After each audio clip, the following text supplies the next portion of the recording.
Hello everyone, this is Nilesh Kumar Gupta and you are watching NG physics classes. Well, पिछले video में हम लोगों ने वेव्स के बारे में पढ़ा था, जिसमें हमने पढ़ा था वेव्स दो टाइप की होती थी, एक मैकेनिकल वेव्स, एक इलेक्ट्रोमैग्नेटिक वेव्स। सही बोल रहा हूं? सुना है मैकेनिकल वेव्स वो वेव्स होती थी जिन्हें एक जगह से दूसरी जगह जाने के लिए मीडियम की रिक्वायरमेंट होती थी, है ना।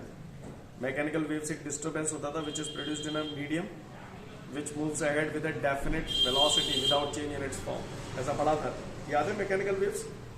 और इलेक्ट्रोमैग्नेटिक वेव्स जो होती थी उन्हें मीडियम की रिक्वायरमेंट नहीं होती थी, वो वैक्यूम में से भी पास हो जाती हैं। सही बोल रहा हूं? बोलो भैया, ये सब बातें हम लोगों ने कल जानी थी।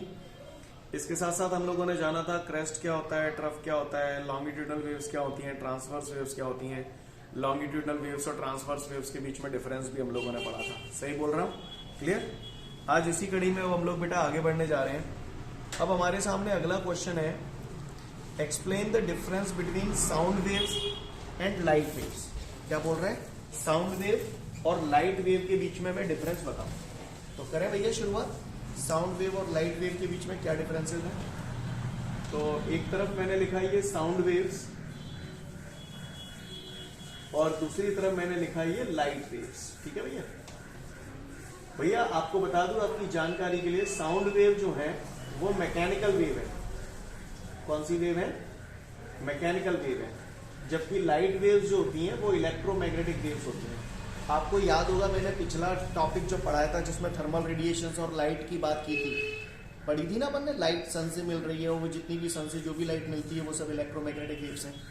और साउंड वेव्स जो होती हैं वो मैकेनिकल वेव्स होती हैं। कारण क्या है? साउंड वेव को मैकेनिकल वेव इसलिए बोलता हूं क्योंकि इन वेव्स को एक जगह से दूसरी जगह जाने के लिए मीडियम की रिक्वायरमेंट होती है। क्लियर? मीडियम की रिक्वायरमेंट होती है। लेकिन लाइट वेव्स को एक जगह से दूसरी जगह जाने के लिए मीडियम की रिक्वायरमेंट नहीं होती। क्लियर? समझ में आ रही है बात? यानी लाइट वेव जो होती हैं वो इनके लिए मीडियम की रिक्वायरमेंट नहीं होती। ये वैक्यूम में भी ट्रेवल कर सकती है। टाइम में ट्रेवल कर सकती है वैक्यूम में। लेकिन जो साउंड वेव्स होती हैं वो वैक्यूम में ट्रेवल नहीं कर सकती, इनके लिए मीडियम की रिक्वायरमेंट होती है। पानी समझ में आ रही है आप लोगों को मेरी बात? क्लियर? ओके, अगर ये बात समझ में आती है तो अगली बात करते हैं। साउंड वेव्स की जो स्पीड होती है, साउंड वेव्स की जो स्पीड होती है एयर में, वो तकरीबन 332 मीटर पर सेकेंड होती है। आप लोग अलग अलग किताबें पढ़ेंगे, अलग अलग वैल्यू मिलेगी। किसी में 332 मीटर पर सेकेंड मिलेगी, किसी में 330 मीटर पर सेकेंड मिलेगी, किसी में 320 मीटर पर सेकेंड मिलेगी। ऑन एंड एवरेज यही वैल्यूज चलती हैं। तो आप तीनों में से कोई भी अगर आप लिख देंगे तो चलेगा, कोई इश्यू वाली बात नहीं है। बात समझ में आ रही है आपको मेरी? क्लियर है? ओके। तो एयर में साउंड वेव्स की जो स्पीड होती है वो 332 मीटर पर सेकेंड लिख दो, चाहे 330 मीटर पर सेकेंड लिख दो, चाहे 320 मीटर पर सेकेंड लिख दो, इसके करीब करीब लिख दोगे चलेगा, कोई दिक्कत नहीं। और एयर में लाइट वेव्स की जो स्पीड होती है ये आप लोग ऑलरेडी जानते हो, दैट इज 3 × 10⁸ मीटर पर सेकेंड। सीन क्लियर है? समझ में आ रही है बात? ओके। इसके बाद अगली बात आती है जो बेटा लाइट वेव्स होती हैं। लाइट वेव्स जो होती हैं इनकी जो स्पीड होती है, इनकी जो स्पीड होती है, पहले आप बताओ रेयर मीडियम और डेंसर मीडियम समझते हो? रेयर मीडियम और डेंसर मीडियम, जो मीडियम पतला हो वो रेयर, जो गाढ़ा हो वो डेंसर मीडियम। सही बोल रहा हूँ? तो लाइट वेव्स जो होती हैं, लाइट वेव्स, उनमें रेयर मीडियम में तो उनकी स्पीड ज्यादा होती है, लेकिन डेंसर मीडियम में उनकी स्पीड कम होती है लाइट वेव्स में। लेकिन साउंड वेव में उल्टा होता है। क्लियर? साउंड वेव में रेयर मीडियम में स्पीड जो होती है वो कम होती है और डेंसर मीडियम में जो स्पीड होती है वो ज्यादा होती है। क्लियर? समझ में आ रही है बात? जैसे नॉर्मली मैं आपको बताऊं, अभी जैसे हम लोग हवा में, जैसे अभी हमारे चारों तरफ मीडियम हवा है, हवा में मैंने साउंड वेव की कुछ स्पीड होती है 332 मीटर पर सेकेंड। अगर मैं पानी के अंदर चला जाऊं, पानी के अंदर साउंड आवाज लगाऊं, तो उस साउंड की जो स्पीड होगी वो हवा में स्पीड की 4 गुनी होती है। यानी साउंड वेव की जो स्पीड होती है वो एयर की बजाय पानी में ज्यादा होती है। कितनी होती है? पानी में 4 गुनी होती है। क्लियर? यानी कहने का तात्पर्य ये कि रेयर मीडियम में साउंड वेव की स्पीड कम होती है और डेंसर मीडियम में साउंड वेव की स्पीड ज्यादा होती है। क्लियर है? तो अगर किसी ने पूछ लिया हमसे साउंड वेव और लाइट वेव के बीच में डिफरेंस बताओ, तो क्या हम लोग बता पाएंगे बेटा? क्लियर? तो एक बार फटाफट इसे पढ़ लो, फिर मैं आगे बढ़ूंगा। इसके बाद आगे बढ़ते हैं। आगे बढ़ने से पहले ये डिफरेंस आप लोगों को समझ में आया? इसमें एक पॉइंट हमारा रह गया, याद रखना। लाइट वेव्स जो होती हैं, लाइट वेव्स जो होती है वो ट्रांसवर्स वेव्स होती हैं। कल मैंने आपको बताया था ट्रांसवर्स वेव्स कैसी होती हैं, जिसमें क्रेस्ट और ट्रफ पाए जाते थे, है ना, क्लियर। यानी लाइट वेव्स जो होती हैं वो ऐसी होती हैं, लाइक दिस, ऐसे ट्रांसवर्स वेव्स कल बताई थी मैंने, क्लियर। और साउंड वेव जो होती हैं वो लॉन्गिट्यूडनल वेव्स होती है। लॉन्गिट्यूडनल वेव्स याद आ रहा है, मैंने कल बनाई थी, कैसे बनाई थी, याद आ रहा है ऐसे। तो ये साउंड वेव्स ऐसी होती है, क्लियर है। आगे बढ़ जाऊं मैं। इसके बाद हमारे को एक नोट दे रहा है, the speed of sound waves in water is 4 times the speed in air, जो अभी अभी मैंने बोला था। समझ में आ गया होगा नोट सभी को। आगे बढ़ते हैं। इसके बाद मेरे को अगला क्वेश्चन बोल रहा है बेटा, define progressive waves. Define progressive wave.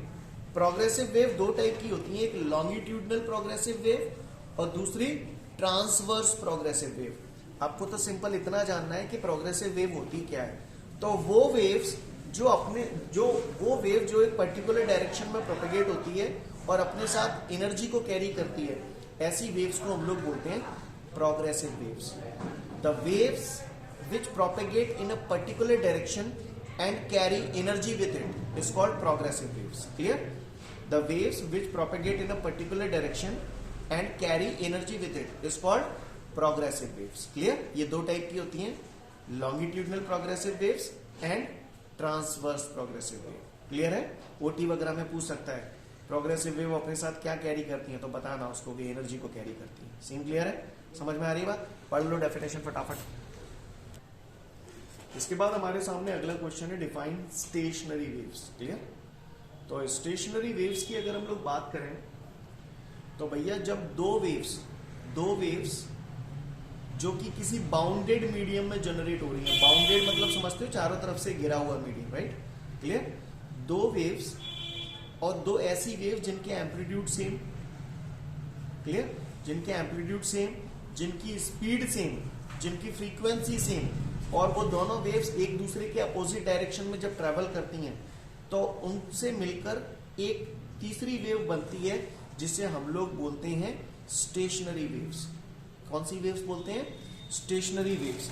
When two waves of equal amplitude, equal frequency end of equal velocity which are traveling in the opposite direction superpose, then a new wave is formed which is called stationary waves.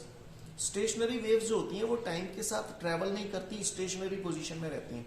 अगर आपको मालूम होगा starting में आपने पढ़ा था stationery position यानी rest position पढ़ा था, याद है? स्टेशनरी पोजीशन यानी रेस्ट पोजीशन, क्लियर। तो वो कह रहा है यहाँ पर जब दो वेव जिनके एम्पलीट्यूड बराबर है, फ्रीक्वेंसी बराबर है और वेलोसिटी बराबर है, एक दूसरे के अपोजिट डायरेक्शन में आके एक दूसरे के ऊपर सुपरपोज होती हैं, तो ऐसी सिचुएशन में जो नई वेव बनती है ऐसी वेव को हम लोग बोलते हैं स्टेशनरी वेव्स। क्लियर? कैसी वेव्स बोलते हैं? Stationery waves. जैसे थोड़ी देर के लिए मैं इसे समझाने की कोशिश करता हूं। जैसे मान के चलिए कल मैंने आपको एक नोट समझाया था जिसमें मैंने बोला ये दो पिलर्स हैं, समझना मेरी बात को, और इनके बीच में मैंने एक डोरी को बांध दिया था, याद है? और फिर मैंने इसकी लेंथ की परपेंडिकुलर डायरेक्शन में इसे स्ट्रेच किया, है ना, इसे ऐसे करके स्ट्रेच करके छोड़ दिया था, तो एक वेव ऐसे आई थी और दूसरी वेव ये जो आ रही थी। समझ में आ रही बात? तो ये जो वेव्स बन रही थी ये कुछ और नहीं थी, ये स्टेशनरी वेव्स ही थी। समझ में आ रही है बात? क्लियर? तो यहाँ पर क्या हुआ, ये बाउंडेड हो गया दोनों तरफ से, एक वेव इधर से आई, एक वेव इधर से आई, दोनों एक दूसरे के ऊपर सुपरपोज हो रही हैं, तो ये इस तरीके की वेव बन रही है। समझ में आ रही बात? इसको हम लोग बोलते हैं स्टेशनरी वेव्स।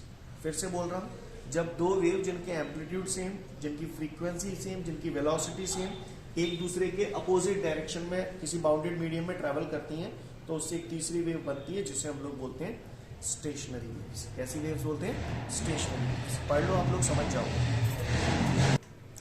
इसके बाद हमारे सामने अगला क्वेश्चन है, डिफाइन डॉपलर्स इफेक्ट। तो डॉपलर्स इफेक्ट की अगर हम बात करें तो समझने की कोशिश करिएगा थोड़ा सा ध्यान से सब लोग। जैसे आपने सुना होगा, मान के चलो आप लोग फिजिकली मेरे पास बैठे हुए हैं, क्लास में ऑफलाइन बैठे हुए हैं, और अचानक से कोई अनाउंसमेंट वाला निकलता है, खुशखबरी खुशखबरी खुशखबरी, है ना, ऐसे करके निकलता है ना। तो उसकी आवाज को सुन के आपको ये पता चलता है कि वो रिक्शा वाला आपके पास आ रहा है या आपसे दूर जा रहा है, आपको पता चलता है।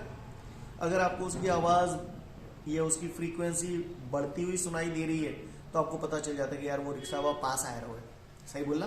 या फिर मान के चलो उसकी फ्रीक्वेंसी घटती हुई दिखाई दे रही है आपको, ये घटती हुई सुनाई दे रही है, तो आपको पता चल जाता है कि रिक्शे वाला जो है अनाउंसमेंट वाला वो हमसे दूर जा रहा है। सही बोल रहा हूँ, है ना। यहाँ पर सोर्स ऑफ साउंड कौन हो गया? रिक्शे वाला, रिक्शे वाला हो गया। और लिसनर कौन हो गए?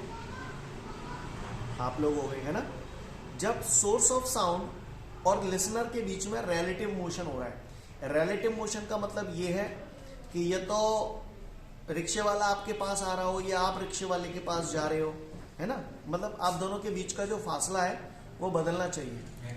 तो whenever there is a relative motion between the source of sound and the listener, है ना, तो ऐसी सिचुएशन में जो लिसनर होता है उससे फ्रीक्वेंसी चेंज महसूस होती है, चेंज महसूस होती है, कभी बढ़ती हुई महसूस होती है, कभी घटती हुई महसूस होता है।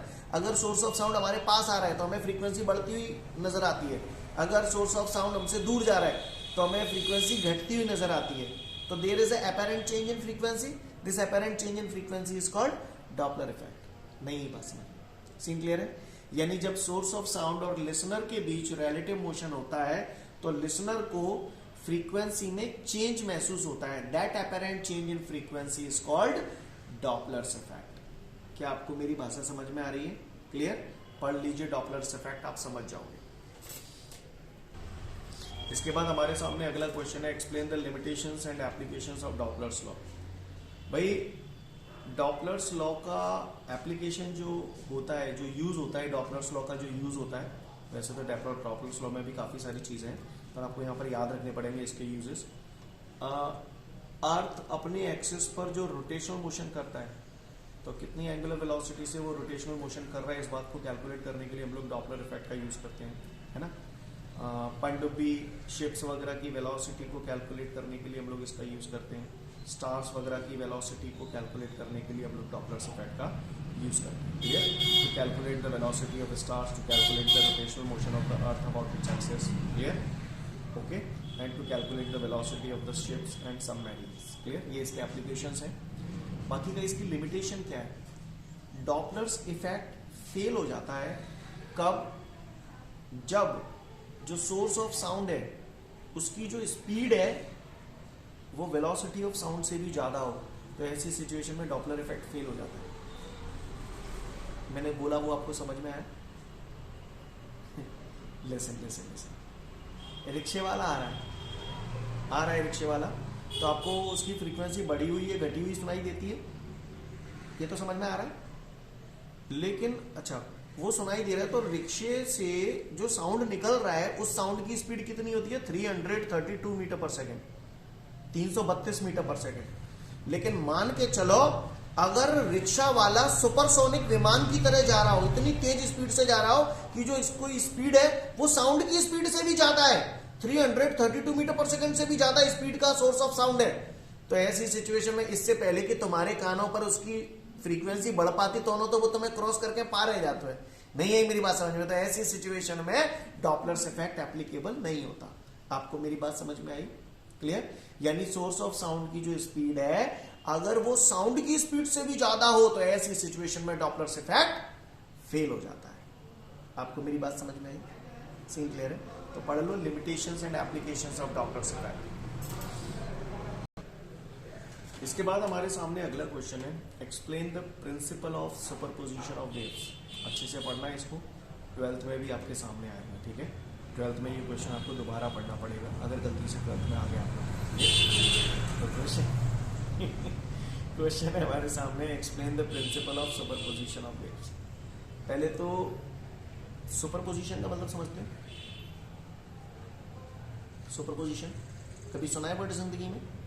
आज तक नहीं सुना ना? को बात है, पिक्चरें देखते हो? 83 देख ली? 83 देख ली? देख ली कहीं हमने ना देख। 83 कोई पिक्चर है इतना तो पता होगा। हाँ इतने पता, चलो धन्यवाद, ठीक है, वेरी गुड। 3 इडियट देख ली? कैसी है? हिट है, हिट है। कईयों कहते हैं हिट है, कईयों कहते हैं सुपर हिट है। यार हिट समझ में आता है, ये सुपर हिट का होते हैं। हिट समझ में आता है, ये सुपर हिट क्या होता है? सुपर हिट का मतलब हिट से थोड़ा सा ऊपर, हिट से थोड़ी सी ज्यादा है। सुपर का मतलब होता है अबव, जो नॉर्मल पोजीशन है उससे थोड़ा सा अबव, उसे बोलते हैं सुपर। नहीं यही बात समझ, सुपर का मतलब समझ में आया? पोजीशन मतलब